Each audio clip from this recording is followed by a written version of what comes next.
It was back in the fall of 2017 was when the Series 3 got released, and it was significantly faster compared to the previous generation Series Apple Watches, and it was also the first Apple Watch to actually receive a cellular option. And then if we go ahead and fast forward in today's time, the Series 3 is still available to be purchased.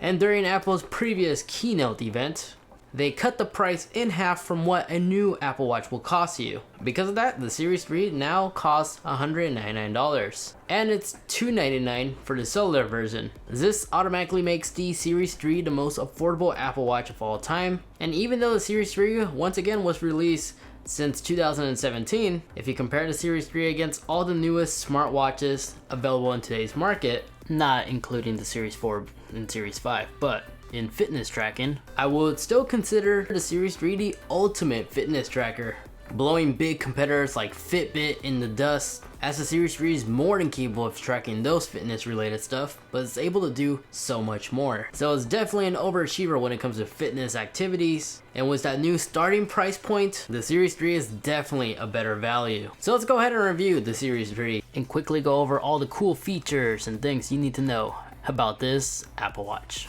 The Apple Watch we'll be using in today's video is the larger size model, Sport Aluminum Space Gray Apple Watch, which is also available to be purchased in the Nike edition at no additional cost, which I'll talk more about the differences between the two in a little bit. Now, all the bands are fully compatible even with the older models, so if you pick up a Series 3 and you want to get one of the latest bands by Apple, they are fully compatible. Just like this Nike reflective band that was released for the Series 4.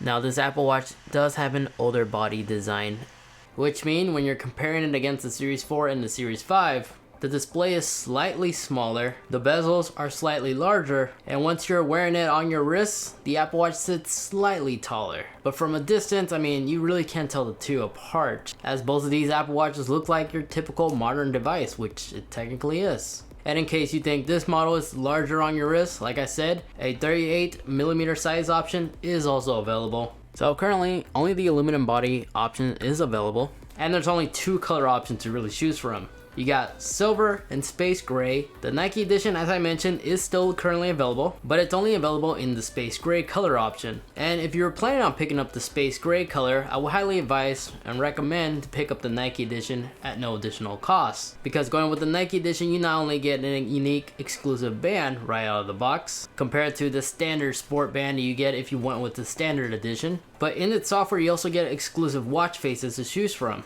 So since Apple doesn't support third-party watch faces, for the most customization, personalization options, I would recommend going for the Nike edition just to get some new exclusive watch faces.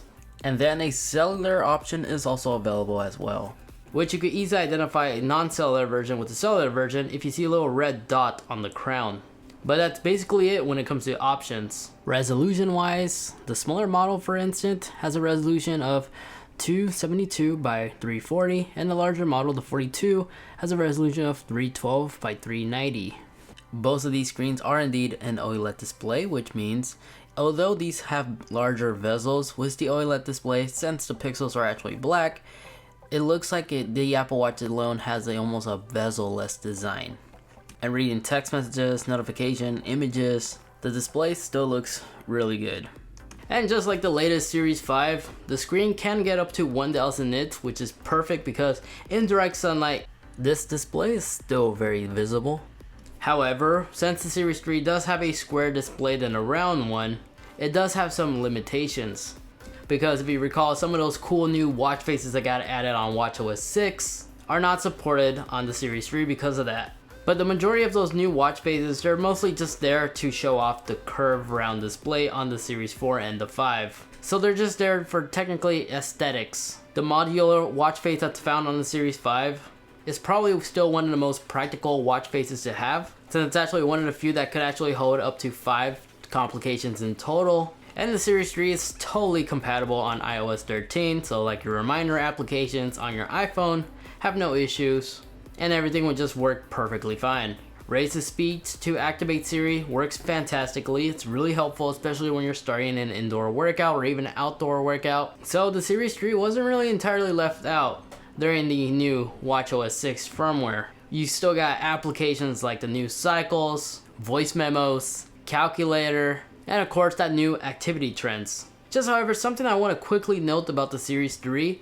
not all Series 3 are exactly the same. By that I mean their internal storage is different. Yes, all the Series 3 are using the same dual core processor chipset that they have. So performance, they perform exactly the same. But one crucial important thing I want to quickly talk about that a lot of people usually forget is their storage options. Between the standard Series 3 and the cellular version, the cellular version actually has 16 gigabytes of internal storage, while the regular Series 3 only has 8. The one I'm using only has 8 gigabytes of storage, and if you look at the storage availability, you can see that I have little less than 2 gigabytes left. Now, depending on the person, new for WatchOS 6, we actually have a new dedicated app store for the Apple Watch, which means we could download a bunch of independent third-party apps. So, depending on the user, you may want to consider getting the cellular version because that one actually gives you 16 gigabytes of storage, and my Series 4 has 16 gigs, and you can see under daily use on some good applications, you could tell that I have plenty of storage left with the 16 gigabyte option. This is just something I want you to consider in case you do plan on using the Apple Watch to store audio files, audiobooks, podcasts, or download a bunch of third-party apps. Now, all in all, when it comes to health and fitness tracking, this watch is more than capable. This is where the Series 3 really does shine. It does have a built-in biometric altimeter, so it doesn't just simply keep track of your daily steps, but it will also keep track of climbs or stairs. And with the Apple Watch, of course, you always have access to your activity rings. They do an excellent job in making sure you're always moving to help motivate you to move around, be more active, and will congratulate you once you reach a daily goal. So although it's missing the built-in electrocardiogram that the Series 4 and the Series 5 have, the watch still utilizes the built-in heart rate monitoring sensors that it has to not only keep track of all your calorie burn, but will also keep an eye on your overall health. If the Apple Watch detects a dangerously low or dangerously high heart rate, the watch will actually notify you in case it detects anything unusual, so you could immediately go ahead and seek treatment. Now, you do lose some of the awesome life-saving features that's found on the Series 4 and the Series 5, like fall detection and the international emergency calling on the Series 5, but you're still able to access the SOS to reach emergency dispatchers. And with all the hardware inside the Series 3, it's still able to achieve the same 18-hour or even more battery life, all-day battery life, like you expect to get from the Series 4 and the Series 5. Other internal specs to also highlight, yes, it does connect with the same Wi-Fi antenna that's found on the Series 5. Just however, unlike the Series 5, it does not have Bluetooth 5. It actually has Bluetooth 4.2, which means it's not able to achieve the same range as the Series 5 when it comes to connecting to Bluetooth devices. But in the real world environment, in day-to-day use, you won't really notice this. It's really minimum. Your AirPods or other Bluetooth devices will be able to connect to the Series 3 just fine. So in reality, the only things you're really missing is not just the electrocardiogram, but the decibel reader and that new compass, I guess. Which honestly I have on my Series 5 and I never really use it. Only times I actually use it is for demonstration purposes like for this video. Because let us not forget, our phones have a built-in compass as well as our vehicles. So in case you ever need one, those devices already have that built in. And if you ever go swimming with the Series 3, it is waterproof up to 50 meters. That's 164 feet and will automatically keep track of all your swimming logs in case you're a swimmer.